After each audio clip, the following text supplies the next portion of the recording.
வணக்கம். இன்னைக்கு நாம காகபுசுண்டர் உபநிடதத்திலிருந்து சில முக்கியமான விஷயங்களை உங்க கூட சேர்ந்து பார்க்க போறோம். இது சித்தர்களோட ஞான பாதையில ஒரு முக்கியமான நூல்னு சொல்லலாம். நம்ம கிட்ட இந்த உபநிடதத்தோட சில முக்கிய பாடல்களும் அதோட விளக்கங்களும் இருக்கு. நம்மளோட நோக்கம் என்னன்னா, இந்த பழமையான ஞானத்திலிருந்து சில முக்கிய கருத்துக்களை புரிஞ்சுக்கிறது. முக்கியமா யோக மார்க்கம் அப்புறம் பிரம்ம ஞானம் பத்தி இந்த நூல் என்ன சொல்லுதுன்னு கொஞ்சம் ஆழமா பார்க்கலாம். வாங்க ஆரம்பிக்கலாம். நிச்சயமா. ம் காகபுசுண்டர் ஒரு சிரஞ்சீவி ரிஷின்னு சொல்லுவாங்க. அதாவது காலத்தையே வென்றவர்னு ஒரு நம்பிக்கை. இந்த உபநிடதம் பாத்தீங்கன்னா ஒரு குருவுக்கும் சீடனுக்கும் நடக்கிற உரையாடல் மாதிரி அமைஞ்சிருக்கு. ரொம்ப ஆழமான தத்துவங்கள், யோக பயிற்சிகள் பத்தியெல்லாம் இதுல பேசுறாங்க. பிரம்மம்னா என்ன, ஜீவனும் ஈசனும் எப்படி ஒன்னு சேர்றது, அதுக்கு என்ன பயிற்சி பண்ணணும், கடைசி நிலையான முக்தி எப்படி இருக்கும், இது எல்லாத்தையும் பத்தி இதுல சொல்லியிருக்காங்க.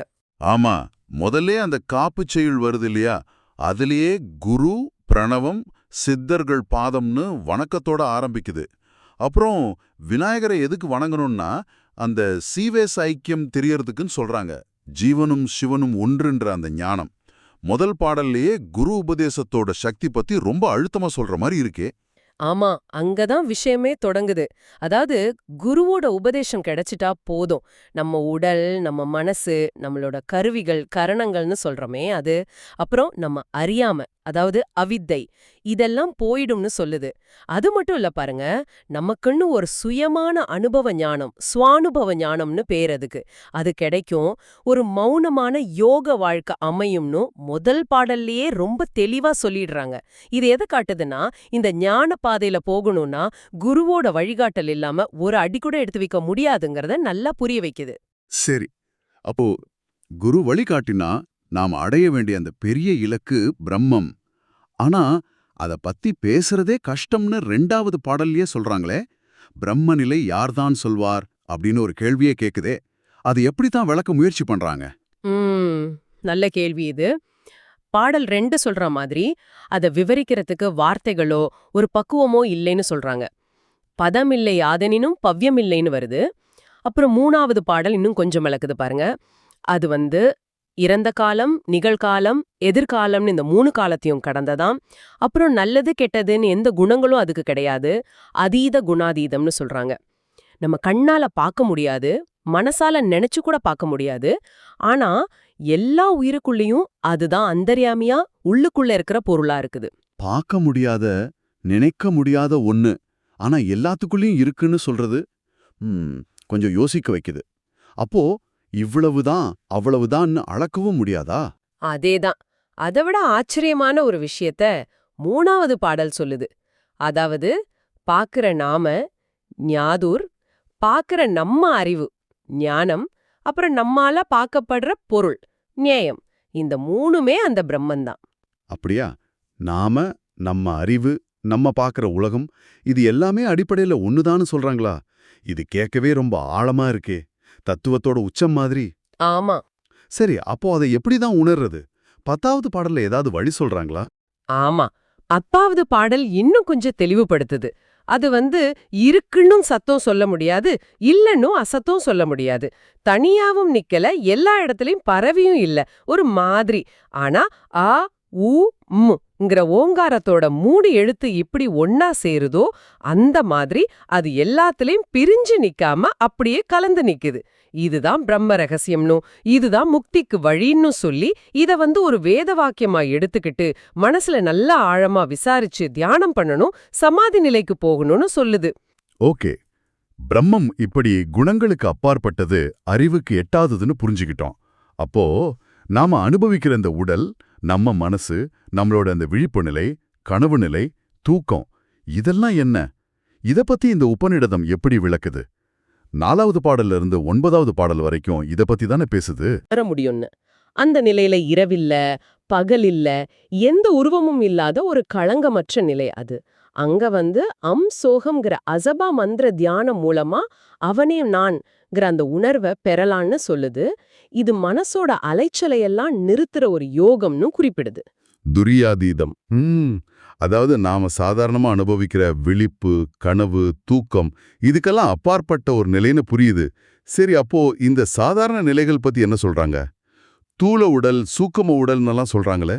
அதத்தான் அடுத்தடுத்த பாடல்கள் 5, 6, 7 விளக்குது. 5வது பாடல் நம்ம கண்ணுக்கு தெரியுதே இந்த ஸ்தூல உடல், விராட்னு பேர் அதுக்கு. அது எப்படி உருவாக்கப்பட்டிருக்குன்னு ஒரு மாதிரி உடற்கூறு மாதிரி சொல்லுது. அதாவது 5 ஞானேந்திரியம் அறியும் கருவிகள்: தோல், நாக்கு, கண், மூக்கு, காது. 5 கர்மேந்திரியம் செயல் கருவிகள்: பேச்சு, கை, கால், கழிவு உறுப்பு, இனப்பெருக்க உறுப்பு. 5 தன்மாத்திரை உணரப்படும் விஷயங்கள்: ஒலி, தொடு உணர்வு, உருவம், சுவை, மனம். 4 அந்தக்கரணம் மனம், புத்தி, சித்தம், அகங்காரம். 5 பிராணன் உயிர் மூச்சு வகைகள். இது எல்லாம் சேர்ந்த 24 தத்துவங்கள் தான் நம்ம தூல உடல். இந்த உடலோட நம்ம விழிச்சிட்டு இருக்கிற நிலை தான் சாக்ரம். இந்த நிலையில நான்னு உணர்ற அந்த உணர்வுக்கு பேரு விஸ்வன். ஓ, அப்போ தூல உடல்னா விழிப்பு நிலை. சரி, அப்ப நாம கனவு காணும்போது என்ன நடக்குது? அது வேற உடலா? சூக்ம சரீரம்னு சொல்றாங்களே. சரியா கேட்டீங்க. 6வது பாடல் தத்துவம் அசி, அதாவது அது நீயாக இருக்கிறாய்ங்கிற மகா வாக்கியத்தை நல்ல ஆராய்ச்சி செஞ்சு இந்த தூல உடம்புங்கிற எண்ணத்தை விட்டுட்டு சூக்ஷ்ம உடம்புல நிக்கணும்னு சொல்லுது. அப்புறம் 7வது பாடல் இந்த சூக்ஷ்ம சரீரத்தை, அதாவது இறங்கிய கற்பத்தை விளக்குது. இதுல 17 தத்துவங்கள் இருக்கு. ஞானேந்திரியம் 5, கர்மேந்திரியம் 5, பிராணன் 5, அப்புறம் மனம், புத்தி. இதுதான் நம்ம கனவு நிலை, சொப்பனம். இந்த நிலையில நான் உணர்ற அந்த உணர்வுக்கு தைஜசன் இல்லைன்னா சைதன்யன்னு பேரு. சரி, விழிப்பு ஆ, கனவு ஊ பார்த்தாச்சு. அப்போ அந்த ஆழ்ந்த உறக்க நிலை, அதுதான் மகாரம்னு சொல்றாங்களே. ஆமா, 9வது பாடல் காரண சரீரத்தை விளக்குது. இது நம்மளோட ஆழ்ந்த உறக்க நிலை, சுழுத்தி. இதயம்தான் இதுக்கு இடமா. இங்கே நானன உணர்றதுக்கு பேரு பிராக்ஞன்.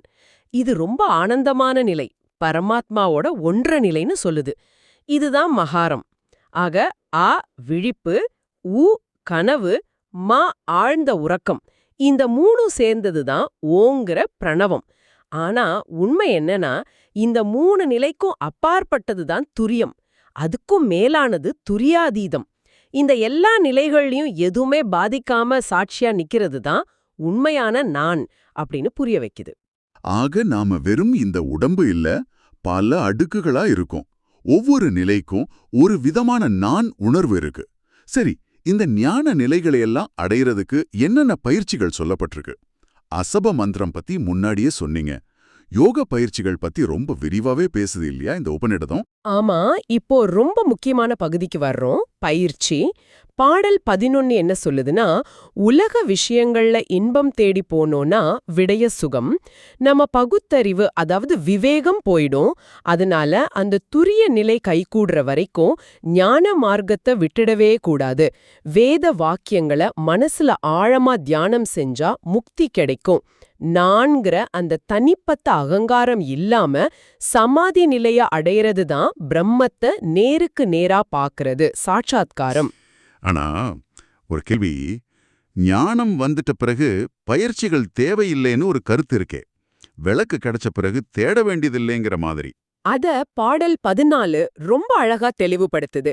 நீங்க சொல்றது உண்மைதான். மெய்ஞானம், அதாவது அபரோட்ச ஞானம் வந்துட்டா சாதனைகள் தேவையில்லதான். ஆனா அது வர்ற வரைக்கும் நிச்சயமா தேவை. இல்லனா எப்படி? இருட்டுல விளக்கு கிடைக்கிற வரைக்கும் தேடிக்கிட்டே இருக்கணும் இல்லையா? ஞானம் பிரகாசிக்கிற வரைக்கும் தியானம், தாரணை மாதிரியான பயிற்சிகள் கண்டிப்பா அவசியம்னு சொல்லுது. ஓஹோ, சரி. அந்த பயிற்சிகளோட அவசியத்தை இன்னும் வலியுறுத்த வேற என்ன உவமைகள் சொல்லுது? பாடல் 15ல ரொம்ப அழகான ஓமைகள் வருது பாருங்க.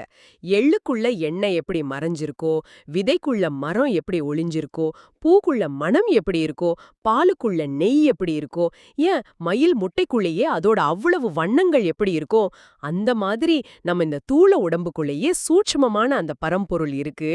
ஆனா நம்ம ஆணவத்தால இந்த உண்மையை உணர்றதுக்கான பயிற்சியை மறந்தா அந்த ஞான முக்தியை அடையறது ரொம்ப ரொம்ப கஷ்டம்னு சொல்லுது. அப்போ மனசை கட்டுப்படுத்துறது தான் இதுல பெரிய சவாலா இருக்கும் போல. மனசு குரங்கு மாதிரி தாவுமே, அதுக்கு என்ன வழி? நிச்சயமா. அதுக்கு பாடல் 14 மனச ஒரு மதம் பிடிச்ச யானைக்கு ஒப்பிடுது. பயங்கரமான ஓமை இல்ல? அந்த யானைய ஸ்ருதி, அதாவது வேதம், குரு உபதேசம்ங்கிற கயிற்றால கட்டி குரு காட்டுற வழியில நிறுத்திட்டா அப்புறம் அது பிரம்பஞ்சம்ங்கிற காட்டுக்குள்ள இஷ்டத்துக்கு தெரிஞ்சாலும் ஆணவம் கொள்ளாது. இதுதான் உண்மையான வைராகியம்னு சொல்லுது. முதல்ல மனச அடக்கணும். சரி, வேற என்ன மாதிரியான தியான முறைகள் பத்தி பேசுது? ஹம்சோஹம்னு ஒரு மந்திரம் வருது, அது என்ன? பாடல் 17 ஹம்சோஹம், அதாவது அவனே நான்ங்கிற மந்திரத்தை ஜெபிக்கிறதையும் அப்புறம் திருசிய சூன்ய தியானம்னு ஒன்னையும் சொல்லுது. திருஷ்யம்னா கண்ணுக்கு தெரியிற பொருட்கள், அதையெல்லாம் உண்மையில இல்லாதவை, சூன்யம் அப்படின்னு பாவித்து தியானம் செய்யறது. இப்படி செஞ்சா சமாதி நிலை கிடைக்கும், அறியாம கிட்ட கூட வராதுன்னு சொல்லுது. அப்புறம் பாருங்க, பாடல் 22 யோகத்துல 2 வகை இருக்குன்னு சொல்லுது. ஒன்னு சாலம்பம், அதாவது ஆதார யோகம், உடம்புக்குள்ள இருக்கிற சக்கரங்கள் மாதிரி ஏதாவது ஒன்ன ஆதாரமா பிடிச்சு செய்யறது.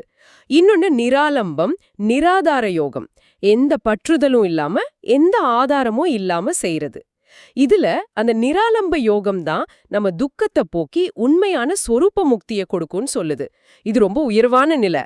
நிராலம்பம், எந்த ஆதாரமும் இல்லாம எப்படி தியானம் செய்யறது? அதுக்கு ஏதாவது குறிப்பான இடங்கள்ல மனசை நிறுத்தச் சொல்லுதா? ஆமா, பாடல் 25 நாசி நுனியில நாசிகாகிரம், இல்லன்னா புருவ மத்தியில மனச நிறுத்துற தியான முறைய சொல்லுது. இது கேசரி முத்திரைன்னு சொல்றாங்களே, அந்த மாதிரி இருக்கலாம். மனசோட சலனத்தை எல்லாம் அழிச்சு கண்ணுக்கும் மூக்குக்கும் மத்தியில இருக்கிற அந்த உள்ளொளிய, அந்த சாட்சி நிலைய பார்க்க சொல்லுது. இன்னும் நுட்பமா போனோம்னா பாடல் 26 நம்ம முதுகுத்தண்டோட மைய நாடி இருக்கு இல்லையா, சுழுமுனை, அத பத்தியும் அதுக்கு கீழே இருக்கிற முக்கோண வடிவ குண்டலினி சக்தி, அது சிவரூபம்னு சொல்றாங்க, அத பத்தியும் சொல்லுது. அந்த நடுநாடி வழியா பிராணனை மேலே ஏத்தி பிடரி வழியா கண் வரைக்கும் கொண்டு வந்து நிறுத்தணும்னு சொல்லுது. அடேப்பா, இது கேட்கவே ரொம்ப நுட்பமான பயிற்சி மாதிரி தெரியுதே. இது எல்லாருக்கும் சாத்தியமா, இல்ல குறிப்பிட்ட சிலருக்கு மட்டும்தானா? அதுக்கு பாடல் 27 பதில் சொல்லுது. அப்படி பிராணன பிடரி முதுகுத்தண்ட துவாரம் வழியா தலைக்கு மேல இருக்கிற பெருவழிக்கு செலுத்தினா விடுதலை, அதாவது விமோச்சனம் கிடைக்கும். அதுதான் நிராலம்பம். ஆனா இது குருவோட உபதேசம் கிடைச்சவங்களுக்கு மட்டும்தான் சாத்தியம். சும்மா நாம பாட்டுக்கு அண்ணாந்து பார்த்தா ஞானம் வராது. அதுக்கு அசப மந்திர தியானம் ரொம்ப முக்கியம்னு ஒரு எச்சரிக்கையும் செய்யுது. இந்த அசப மந்திரம் திரும்ப திரும்ப வருது. இது என்ன வாயால சொல்லாம செய்யற மந்திரமா? அதை இன்னும் கொஞ்சம் விளக்கமா சொல்ல முடியுமா? ஆமா, அதுதான் அஜபம் அல்லது அசபேன்னு பாடல் 28 சொல்லுது. மந்திரத்தை உதட்டால உச்சரிக்காம நம்ம மூச்சு காற்றோட சேர்த்து ஆன்மாவை அந்த எல்லையற்ற பரம்பொருளோட ஒன்னா கலக்க வைக்கிறது. அப்படி செய்யும்போது ஓங்காரத்தோட மூலமான மூலாதாரத்துல இருக்கிற குண்டலினி சக்தி எழும்பி மூக்கு நுனியிலிருந்து தலை உச்சி, அதாவது பிரம்மரந்திரம் வரைக்கும் பிராணவாயுவை ஒரே சீரா நிறுத்த முடியுமாம். இப்படி செஞ்சா எந்த பந்தமும் இல்லாம மோட்சப்பதிய அடையலான்னு சொல்லுது. ஓஹோ, இன்னொரு இடத்தையும் சொல்றாங்களே, புருவ மத்திக்கும் அண்ணாக்குக்கும் நடுவுல ஒரு முக்கோண பகுதி இருக்குன்னு பாடல் 29ல. அங்க என்ன பண்ணணும்? ஆமா, அந்த இடத்துல அது பவள நிறத்துல இருக்கும்னு ஒரு குறிப்பும் இருக்கு. மௌனமா சாதனை செஞ்சா நம்ம இந்த பிறவில அனுபவிக்க வேண்டிய கர்ம வினைகள், அதாவது பிராரப்தம், அப்புறம் உலக பொருட்கள் மேல இருக்கிற ஆசை, இதெல்லாம் போயிடும். மதி, அதாவது சந்திரன், அமுதமாகும்னு சொல்லுது. இது பரம்பொருளை அடையறதுக்கான ஒரு மகிமைன்னு குறிப்பிடுது. அப்பா, இவ்வளவு பயிற்சிகள், இவ்வளவு நுட்பங்கள், இதுக்கெல்லாம் பிறகு அடையிற அந்த இறுதி நிலை, அந்த முக்தி நிலை எப்படி இருக்கும்? அத பத்தி என்ன சொல்றாங்க? முக்கியமா காகபுசுண்டரே அவரோட அனுபவத்தை சொல்றாருன்னு பார்த்தோமே, அதுதான் இந்த முழு உரையாடலோட உச்சக்கட்டம்னு நான் நினைக்கிறேன். நிச்சயமா, நிச்சயமா. அதுக்கு முன்னாடி பாடல் 12 என்ன சொல்லுதுன்னா, அந்த பிரம்ம உணர்வு வந்துட்டா போதும், நம்ம பழைய கர்ம வினைகள், அதோட பதிவுகள், வாசனைகள்னு சொல்றோமே, அதெல்லாம் தானா போயிடும். மாயை விலகுறது தான் உண்மையான சொரூப ஞானம்.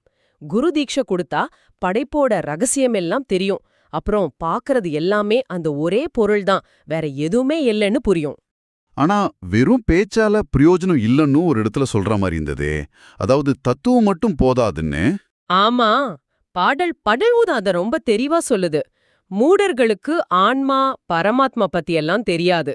அவங்க குரு மூலமா வேதாந்தம் கத்துக்கணும். ஆனா ஒரு யோகிக்கு வெறும் தத்துவ விளக்கம் மட்டும் போதாது. ஆற்றை கடக்க படகு எப்படி முக்கியமோ அதே மாதிரி பயிற்சி தான் முக்கியம். வெறும் பேச்சு வீண்னு ரொம்ப அழுத்தமா சொல்லுது. அப்புறம் பாடல் 18 ஒரு எச்சரிக்கை மாதிரி சொல்லுது. உலக ஆசையிலே மூழ்கி இருக்கிறவங்க சாவையே சந்திப்பாங்க. மோட்சம் வேணும்னா அகங்காரத்தை விட்டுட்டு சூட்ச்ம உடல்ல அல்லது சுழுமுனை நாடில மனச ஒடுக்கி யோக வழியில போகணும்னு சொல்லுது. சரி, இப்போ அந்த அசாதாரணமான அனுபவத்துக்கு வருவோம். காகபுசுண்டர் என்ன சொல்றாரு அவரோட பயணத்தை பத்தி? பாடல் 20-21 ரொம்ப முக்கியமானது இல்லையா? இது உண்மையிலே நம்ம கற்பனைக்கு எட்டாத ஒண்ணு. பாடல் 20ல எத்தனையோ கோடி காலம் அந்தந்த பிரளயத்துக்கு அதுவாய் நின்றேன் அப்படின்னு சொல்றாரு. அதாவது பல யுகங்கள் பல பிரளயங்கள் வந்து போயிருக்கு, ஆனா அவர் அழியாம இருந்திருக்காரு. மூச்சு நிற்காம பிரபஞ்சத்தோட எல்லைக்கே போய் பிரம்மத்தை நேரா உணர்ந்திருக்காரு. பிரம்ம சாட்சாத்காரம். மறுபடியும் உலகங்கள் தோன்றும் போதெல்லாம் புஷுண்டன்னு பேர் பெற்றதாகவும் சொல்றார். இது காலத்தையே கடந்த ஒரு நிலை, சிரஞ்சீவி தன்மை பத்தி பேசுது. கேட்கவே பிரமிப்பா இருக்கு. கோடி காலம் பிரளயங்களை கடந்து நிக்கிறதுன்னா நினைச்சு பார்க்கவே முடியல. அப்புறம் அவர் அடைஞ்ச சித்திகள் சக்திகள் பத்தியும் சொல்றாரு. ஆமா, பாடல் 21ல பல ஸ்வரூப சித்திகள் கிடைச்சதாகவும் பெரியவங்களுக்கெல்லாம் ரொம்ப பிரியமானவனா ஆனதாகவும் சொல்றார். 1008 அண்டங்களையும் ஒரே நொடியில சுத்தி பார்த்ததாகவும், பூமி எப்படி உருவாச்சு, சாஸ்திரம், வேதம், ஏன் மும்மூர்த்திகளோட பிறப்பு ரகசியம் வரைக்கும் எல்லாத்தையும் யோகத்தாலே தெரிஞ்சுக்கிட்டதாகவும் சொல்றார். கடைசியா ஓஹோஹோ இவையெல்லாம் யோகத்து வாட்டேன்னு முடிக்கிறார். யோகத்தோட சக்திக்கு எல்லையே இல்லைன்னு சொல்ற மாதிரி இருக்கு. இது கேட்கும்போது இதெல்லாம் நிஜமா நடந்ததா இல்லை யோக நிலையோட உச்சத்தை சொல்றதுக்கான ஒரு உருவகமான ஒரு கேள்வி இயல்பாவே வருது. ஏன்னா சாதாரண மனித அனுபவத்துக்கு ரொம்ப ரொம்ப அப்பாற்பட்டதா இருக்கு. நல்ல கேள்வி. இந்த உபநிடதங்கள் பெரும்பாலும் அனுபவத்தை தான் முன்னிறுத்துது. ஒருவேளை நம்ம சாதாரண தர்க்க அறிவுக்கு அப்பாற்பட்ட உண்மைகளை, நிலைகளை இப்படிதான் அவங்களால விவரிக்க முடியுமோ என்னவோ. இது நம்ம ஆழமா யோசிக்க வேண்டிய விஷயம். சரி, இந்த ஞானத்தை யாருக்கு சொல்லலாம், யாருக்கு சொல்லக்கூடாதுன்னு ஒரு கருத்து வருது. அது என்ன? ஆமா, பாடல் 23 சொல்லுது, மோட்சத்துல விருப்பம் இல்லாத மூடர்களுக்கு இந்த நேரடி அனுபவ ஞானத்தை, அதாவது அப்பரோக்ஷ ஞானத்தை சொல்ல வேண்டான்னு. ஏன்னா அவங்களுக்கு அது புரியாது, அதனால பயனும் தராது. சாதனா, அதாவது பயிற்சி செய்யறவங்களுக்கு தான் நாதத்தை கடந்த நிலை, நாதாதீதம், மூச்சு அடங்குறது லயம், பிரம்மத்துல நிலைக்கிறது, பிரம்ம நிட்ட இதெல்லாம் கைகூடுன்னு சொல்லுது. அப்புறம் பாடல் 24 ஆங்கிற பிரணவ ஒளிய ஓங்காரமா நம்ம உணர்வு வெளியில சிதாகாசத்துல லயிக்க வைக்கணும்னு சொல்லுது. உள்ள இருக்கிற வெளியும் வெளியிருக்கிற வெளியும் ஒன்னா சேர்ந்தா அதுதான் பரம்பொருள் வஸ்து அப்படின்னு சொல்லுது. கடைசியா பாடல் 30ல யோகத்தால நிர்விகல்ப சமாதி, எந்த வேறுபாடும் இல்லாத ஒரு நிலை கிடைச்சதாகவும், ஆணவம் முழுசா நீங்கிட்டதாகவும், அத்வீத சித்தி அதாவது இரண்டற்ற தன்மை கைகூடினதாகவும், பகல் இரவு இல்லாத அந்த வெளிக்கும் அப்பாற்பட்ட எந்த பந்தமும் இல்லாத மோட்ச நிலையை அடைஞ்சதாகவும் தன்னோட இறுதி அனுபவத்தை ரொம்ப உறுதியா சொல்றார்.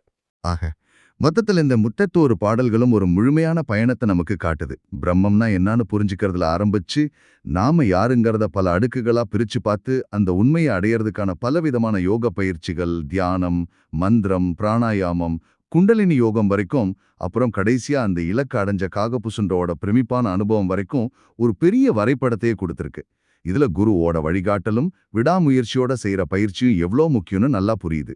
மிக முக்கியமா நீங்க கவனிக்க வேண்டியது, எள்ளுக்குள்ள எண்ணம் மாதிரி, பூவுக்குள்ள மனம் மாதிரி, அந்த பரம்பொருள் எங்கேயோ தூரத்துல இல்ல, நம்ம உடம்புக்குள்ளேயே சூக்ஷ்மமா இருக்குங்கிறதும், அதை அடையறதுக்கு வெறும் தத்துவம் மட்டும் போதாது, அனுபவ ரீதியான பயிற்சி தான் முக்கியம். அந்த ஆற்றை கடக்க ஓடம் பொள்ளங்கிற உவமை ரொம்ப முக்கியங்கிறதும் திரும்ப திரும்ப இதுல வலியுறுத்தப்படுது. சரி, எவ்வளவு ஆழமான கருத்துக்களை கேட்ட பிறகு உங்களுக்கு என்ன முக்கியமா தோணுது? ஒருவேளை இந்த மாதிரியான பழங்கால யோக பயிற்சிகளும் தத்துவங்களும் இன்னைக்கு நம்ம வேகமான நவீன வாழ்க்கைக்கு எந்த அளவுக்கு பயன்படும் நீங்க நினைக்கிறீங்க? இல்ல இன்னும் அடிப்படையா கேட்டா, நாம ஒவ்வொரு நொடியும் உணர்ற இந்த நான்ங்கிற உணர்வுக்கும் இந்த உபநிடதம் சொல்ற பிரம்மத்துக்கும் ஜீவனுக்கும் என்ன தொடர்பு இருக்க முடியும்னு நினைக்கிறீங்க? இது நிச்சயமா நாம ஒவ்வொருத்தரும் யோசிக்க வேண்டிய ஆழமான கேள்விதான். இந்த உபநிடதம் சொல்ற உள்ளொளி, சாட்சி நிலை, பிரம்ம அனுபவம், ஏன் காகபுசுண்டரோட அந்த காலத்தை கடந்த அனுபவங்கள், இதெல்லாம் வெறும் கற்பனையா, பழங்கதைகளா, இல்ல மனித உணர்வோட அடையக்கூடிய உண்மையான சாத்தியங்களா? நான்கிறது வெறும் இந்த உடல் மனசோட முடிஞ்சு போற விஷயமா, அல்லது அதுக்கும் அப்பாற்பட்ட ஒரு பேராற்றலோட தொடர்புடையதா? இத பத்தி நீங்க தொடர்ந்து சிந்திக்கலாம். இந்த உரையாடல்ல எங்களோட இணைஞ்சிருந்து கேட்டவங்களுக்கு நன்றி.